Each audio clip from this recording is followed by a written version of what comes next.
habari. That is hello in Swahili. So, hi. Welcome back to the Reading is Phenomenal RIP AP Lit podcast. So now we are seeing Bernard and his success completely disappear in this chapter. I mean, he plans this huge fancy party for high caste people to meet John, and John locks himself in his room and refuses to meet him. Everyone leaves angry, and the rumor that Bernard had alcohol in his blood returns, and Bernard is just humiliated. Even the arch community songster of Canterbury showed up. It was written all over Bernard's invitations. Meet the arch community songster of Canterbury and Mr. Savage. However, the songster was disappointed. Everyone was disappointed. And even Lenina, who showed up, was disappointed. And she wanted to see John again after their last odd encounter after the movie. So after this humiliating event where now Bernard is basically where he started, John and Watson have their first meeting. Watson and Bernard become friends again, even though Bernard ended it over foolish, petty reasons. But Watson is nice enough to let him back in his life. And John and Watson immediately bond over writing.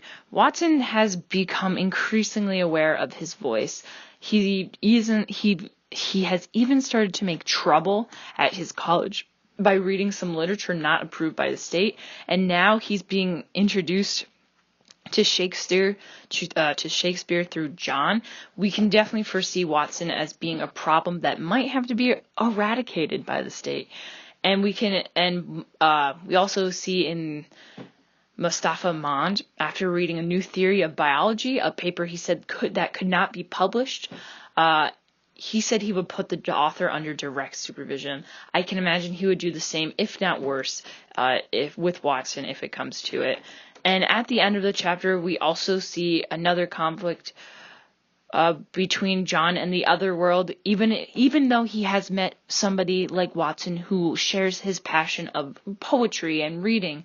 When he was reading the poetry of Romeo and Juliet to Watson, there are quotes about mothers and fathers and marriage, and Watson just started laughing. And he said he could just not take those ideas seriously. He had to laugh about them, and this laughing really did hurt John.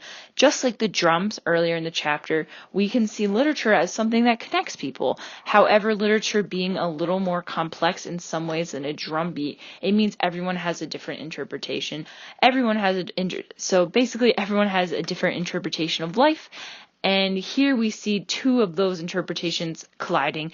Even if they are similar in the ways they feel that they don't belong, there's always like that small desire to belong.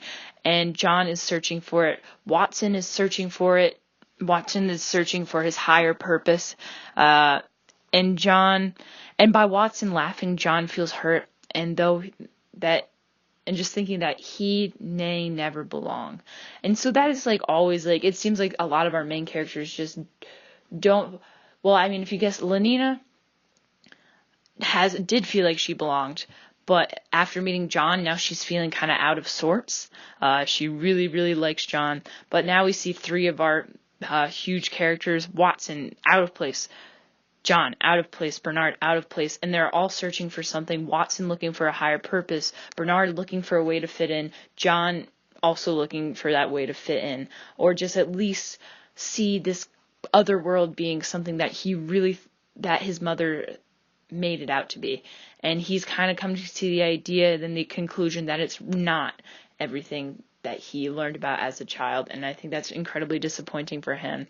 And now he just doesn't want to come out and meet these people because he sees through this, and he knows that he is a scientific experiment. So yeah, thanks for listening. That was chapter 12, and see you next time.